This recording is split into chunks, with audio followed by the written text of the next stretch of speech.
Rutherford Issues with Brian Barrett on FM 101.9 and AM 1450 Murfreesboro, FM 100.5 Smyrna, and streaming at WGNSradio.com. Rutherford Issues is powered by Middle Tennessee Electric. Their 23rd annual Earth Day celebration is coming up on Saturday, April 20th, 10 to 2 on the Murfreesboro Square. MTE will provide free hot dogs and popcorn, plus the electric griddle. Food truck will be there, serving up those famous grilled cheeses. Well, you can have a lot of fun, and it's free fun for the whole family, April 20th on the Square. More information at rcearthday.com. We're going to be talking with Rutherford County School Board member Tammy Sharp here this morning. We're going to talk about a really fun event that is just around the corner and other things. Tammy, good morning. Good morning. Good to have you. I feel like I haven't been here forever. It's been a minute. No, it has been a minute.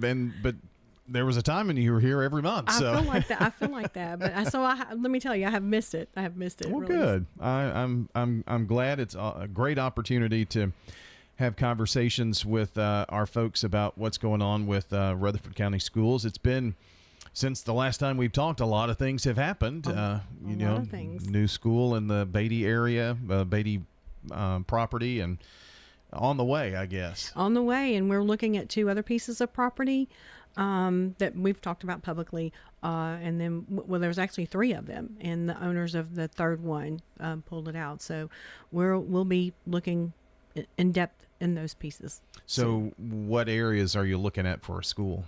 These are both. One is sort of it's on Cook's Lane, I believe, sort of over west. I think that's west of Stewart's Creek. Okay. And then there's one that's in the area of Burnt Knob. So kind of different, but they're both beautiful pieces of property, flat. I mean, beautiful. We went out there and drove them. I was like, oh, there's deer all over out here. So, and one of them has a really pretty creek, but we're thankful that there's some that's out there that we have to choose from. So obviously the focus is in the, Blackman to Stewart's Creek area. Is this for a high school? So yes, it'll probably be a high school. It could be a middle school and high school. It just depends on which one they settle on. And we're fortunate right now. The north end has that large neighborhood, Arbortown, and I've been wanting to go over there, but they've cleared the ground and it's kind of muddy, so I'm afraid I'll get stuck. But it's a huge piece of property, and about 10,000 units are coming in there, houses, condos, and apartments. So we'll have at least 10,000 students come from that area. So one thing that's good about that is 2 of the charter schools that we are approved in the Laverne and Smyrna area are going to be opening in August. So that's going to give us some more seats. That's all. And there's a third one that was approved through the state that will be opening in August. That's on Munson Pike. So they're actually building. The other 2 are purchasing existing buildings, or they're going in with the Girls and Boys Club in Smyrna. Mm-hmm. Now, did I hear you right? 10,000 students. We projection. We calculate. Yeah, that's why I've been going, hey y'all, there's 11,000 students coming, because typically when a neighborhood comes in, we multiply it 1.2, 1.3, or 1.5. I think we need to do more than that, because now, we have multiple generations living in households. Sure. So it's just something that you can't keep up with, and we can't wait until they assign the 911 address and everything to put it in our calculations to forecast. We just can't. We can't do that anymore. Mm-hmm. So that's and that's just one of the neighborhoods that's coming in up there. Right. Well, that's the size of 4 high schools that 2,500, which is kind of too big. Yeah, too big. But that's what the capacities are going to be at Riverdale and Oakland and Smyrna with the additions. Right. And I was at Smyrna doing a ball game last night and seeing all the construction there and all the portables. But we've even talked about it on the show with some other school board members, that once that Smyrna addition is open, there's still probably going to be portables. Yes, and it's still probably going to be full, because people are coming in from Davidson County, and that's one of the things. If you want to talk about the impact fee, and our taxes are lower and the impact fees and everything, so it's easier to get into a home here in Rutherford County. Mm-hmm. And that's one of the reasons everybody's coming here from all over, not just surrounding counties. So that's one of the reasons that we wanted to raise those prices, because those of us like myself who have been here 25 years or more, or who grew up here or born here, shouldn't really be footing the cost of the growth. And right now, that's on the back of property owners. It is. It is. It is. And look, there's not just one pill to swallow to dig us out of this hole that we're in. It's going to have to be a lot of different opportunities for us. So everybody's working together. Everybody's doing great. The county commission has been great to us. They funded what we've asked them to fund. Because look, we're taxpayers as well. We don't want tax increases either. So, but we're working our way through it. Well, and you have to also understand that the county commissioners aren't left with many tools in the toolbox in order to fund a growing budget every year. I mean, they only have a certain number of things where they can draw money from, unless that changes. And you mentioned impact fees or whatever that is. Right. That has to come from the state before, right? It has to go through the legislature to be approved. So, and that's one of the things that they've been working on for the last couple of years. We are hearing that there may be some money for us for the fastest growing counties from the state. But, all of that stuff is, I mean, we're here and the kids are here. The state's not really in a hurry to do anything, although they're trying. I mean, I'm not trying to, throw shade on them, but they are trying. But it's the government, hurry up and wait. So that's what we're doing. The wheels of government, as I'm sure you found, even being on the school board, sometimes they grind and they do. And you want to do everything the right way, but you want to try to shorten that building or buying building and opening the whole plan that if you can, anywhere that you can. It's just crazy. Yeah, it really is. Tammy Sharp is with us, Rutherford County School Board member. And I noticed that Dr. Sullivan made the announcement yesterday that school will close on April the 8th. And, when considering and weighing everything that goes along with that, it's got to be a tough decision. I'm sure that you all had some guidance in at least part of that. It is. And one of the reasons that we took so long, people were like, why are y'all waiting? One of the reasons is we only have like 3 fair weather days. Mm-hmm. So if we have a snow later this month, and it's happened before. Oh yeah. So we've had snow in April. If we have any kind of bad weather or anything like that, and we exhaust those, we would still have to go to the state. So Dr. Sullivan was proactive. He went to the state and asked the commissioner if we could have this day. And so we were just waiting for them to come back because we wanted, he and I talked about it when I was chair. He's like, do you want to close? I'm like, let's just close, because people love to be home and make an experience out of it. And, there are people traveling all over the United States to areas that are seeing more of the total blackout than what we're going to experience. And we always want to err on the side of caution, because about the time that it's going to hit here, students are going to be in the buses, and those buses are 55 kids in a Pepsi can. And you have one person in there, you have no one else to, watch over and make sure everybody's not looking at the sun or doing something that they're not supposed to be that would hurt themselves. So we just thought that it was better. And I know we're not going to make everybody happy. We never are, but we always err on the side of caution. Yeah. Well, it's a really tough decision. And, the time, I think it's somewhere just after lunch, right before like 12:45 to 3:30 that this is going to be going on. And gosh, probably 2/3 of the schools in the county are letting out during that time. Right. Yeah. So we just think it's better, and that way parents can go ahead and plan if they want to, do something at their house, if they want to travel somewhere else, or if they need daycare or someone to stay with the children, they have time to do that. So I'm sure on the school board, you all are really working toward getting some budget items together, since it's kind of that time, isn't it? It is that time. It really starts in January, but you just don't see it in the media or on our school boards. But we did have a budget retreat last week, Thursday and Friday, at Swanee. And it's a great venue down there. And we spend the night, we worked till like 8 or 9 o'clock that night, and then got up the next morning and met at 7. And we started, just going over the rest of the budget the next morning and stayed till about 1 p.m. So it really wasn't, it was a working retreat. But there's a lot to it. And there's a lot of nuances and intricacies that I'm thankful that we have Dr. Sullivan and Mr. Runyon who do that. I don't know how they do it. I know how to do a spreadsheet, but let me tell you, there's so much that goes into that. I'm thankful that we have them. Yeah. Well, that will definitely keep you all very busy. And something else that you all are, I guess most of you are busy with, especially yourself and others on the school board, was Jazz Fest last year, just to get it back and going. And so here we are, Jazz Fest 2024. Well, and I don't even think I sent the media release where we won an award for saving it. No money came with it, unfortunately. Sure. So, but there was a national arts nonprofit that gave us an award for saving it, and because it is a community event. And even though we had very few months to pull it together, and we funded it pretty much by the skin of our teeth, like this year. So, look, times are rough, and we get that. I can tell you some of our sponsors that have already come through for us. Scott Graby, Middle Tennessee Electric has sent some money, and always Carpe Orchestra has helped with this. The Chamber of Commerce has helped with this. So it's also Claire Maxwell. She's got a list. She's on the board. Everybody else have kind of goose eggs. I may have one, but she's done a fabulous job raising money for this, but we still need some more money. But after all, this is for the kids. They loved it so much last year. The weather was perfect, and I hope we have that again this year.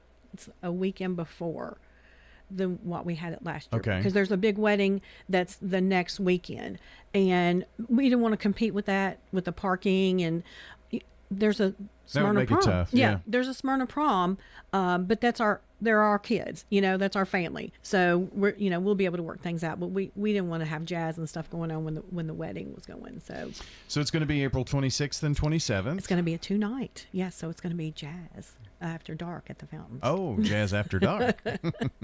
So, kind of, there obviously are or have been changes with Jazz Fest, how it was done and how it looks now. So, kind of walk us through what to expect on Friday night and during the day Saturday. So Friday night, we're going to start about 6:00, and we'll probably have our most senior bands, probably the high school bands, that will do their sets. And we're hoping, we're talking to some professionals now. If we raise enough money, we're going to pay them. If they will come and do it for free, please, we will have them at 9:00. If not, we'll stop at 9:00, and then we'll start again at 10:00 the next day. And we have the 2 stages like we did last year. So we'll have one band on the big stage and then one band on the small stage that's closest to Must Love. So that worked out well last year because people were kind of coming in and out, and it wasn't at the same time. We'll get our timing just a little bit better, but honest to God, last year turned out beautifully. We had about 4,200 people that showed up. I don't know if we could have handled any more, but it was successful. The kids had a blast. Yeah. What is the long-term vision for Jazz Fest? Well, Mr. Graby, Scott Graby, has given it to us for 2 years. I'm working on putting a foundation together. It costs about $800 for the filing fees. If we can put a foundation together, we can get other money from other nonprofits across the United States. So that would help us. And unfortunately, when they came in 22 in November and said, we're not going to do it anymore. And look, I get it.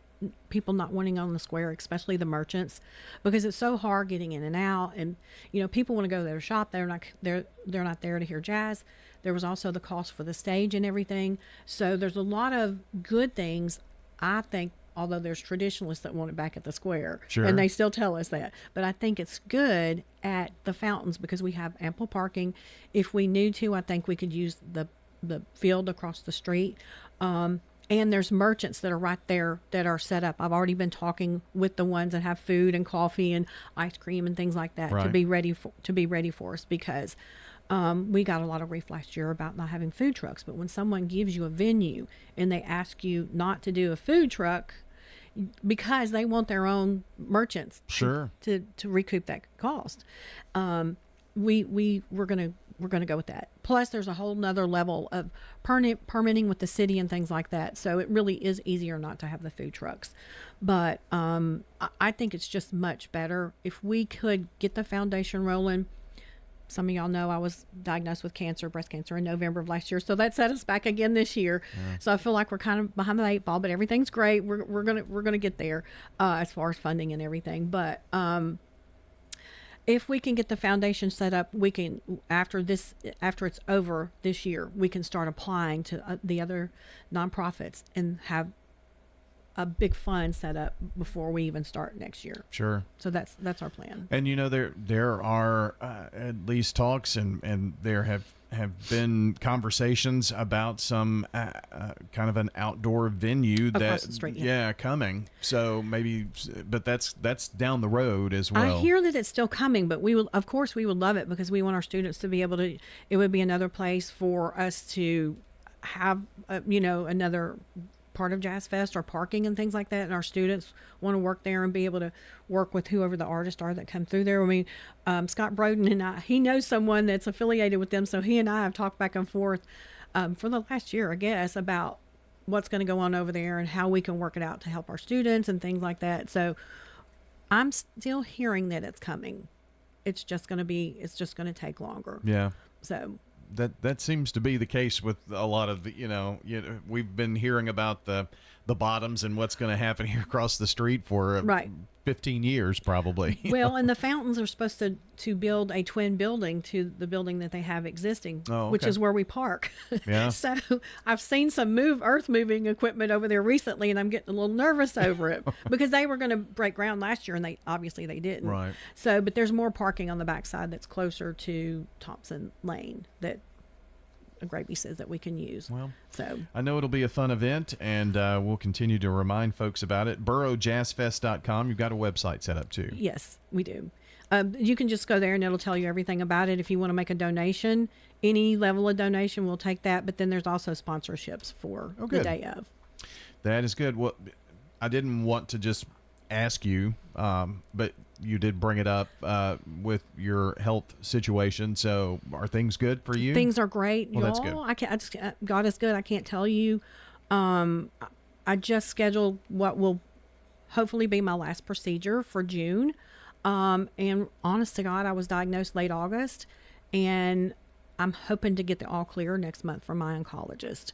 Well, so awesome. I've gone through all the surgeries and all the reconstruction and everything, and we have some phenomenal doctors here, is all I can say. And I was just blessed to get in with Dr. Matt Perkins' office. They started from the very beginning and set me on the right path and everything, and it's very regimented. And they I slept in a chair for 6 weeks, and you can't, move your arms. You can't. There's a lot of restrictions, but I've had no complications, and so no chemo, no radiation. So I'm very, very blessed. Yeah, well, most certainly. Well, I'm glad things have worked out with that. I, didn't want to just bombard you with that question. No. I'm happy to talk about it because I think it helps people. Yes, it does, because look, women suffer from this, but men do as well. Mm-hmm. My uncle had breast cancer. So, and it's helpful. I saw someone else who was diagnosed with the same cancer that I was, and I reached out to her on Facebook. I said, here's my phone number. Call me, because this is good. This is not, it's not horrendous. Some of them are, but my experience has been very well. Now the hormone blockers they have me on, some people might say, Tammy, your testosterone is showing, but that's what it blocks your hormones. Yeah. So that's the rough part of it. And you could say, well, I've taken this instead of chemo. Right. So it's how you look at it. So I've been very, very fortunate, very blessed. Well, I think every time that we've had conversations and talking with people about it, the key word here is get an exam. Make sure that you keep up with the mammograms each year. Well, and I had been in May. I'd gone in May and gotten a clear mammogram. Oh, wow. So I found something in August, and I was like, I don't know. My girlfriend said, get to the doctor now. Well, so that makes sense. It does. And at least sounds like it was caught very, very early on, too. Yes. So. I met the parameters and everything for not to do that. And look, I'm not going to lie to you. It's scary. It's scary going through this, but there's so many of us out here who have gone through this. Reach out to them. Anybody can reach out to me. Y'all know my phone number's everywhere. So I'm on social media and everything, and I can help you, with this. There's a lot of decisions to be made, a lot of decisions, but I'm just blessed. I'm so thankful that things have worked out the way they have. Well, Dr. Perkins is an awesome guy too. He is. I waited 6 months to get into his. Did you really? His clinic, yeah. Well, he brought up our kids, Tennessee medicine and pediatrics, Yeah, and geriatrics and now. geriatrics now. But I'll be the big 6-0. I mean, like 2 my weeks. kids still talk about him, and also that's great. Well, Tammy, I appreciate you coming in. Thank you for having me. I know we're charging toward Jazz Fest. It's going to be really we're. Gosh, Last right at month, a month. we're down there. We're having a meeting Monday at the central office to just try to get together because we've done Zooms, so we're going to do in person because it's a lot easier to kind of do the Zooms for everybody and not have to come away from the office. So, Sure. but we're meeting Monday in person, 2:30. If anybody wants to come and join us and help, we will take your help. We will not turn anybody away. And bring money if Right, you've got some donations. Right. Cash, check, or charge. We'll take it. All right, Tammy, thanks again. Thank you for having me. Tammy Sharp joining us today here on Rutherford Issues. If you'd like to listen back to some of our conversation, you can do that on WGNSradio.com/listen to see where you can find your favorite shows live and on demand and even watch on Big G TV. That's WGNSradio.com/listen. Hope you have a great day, everybody. We'll see you back here next time. Have a good one. Hello, friends. Lenny Farmer with Jennings and Ayers Funeral Home. More than I can count.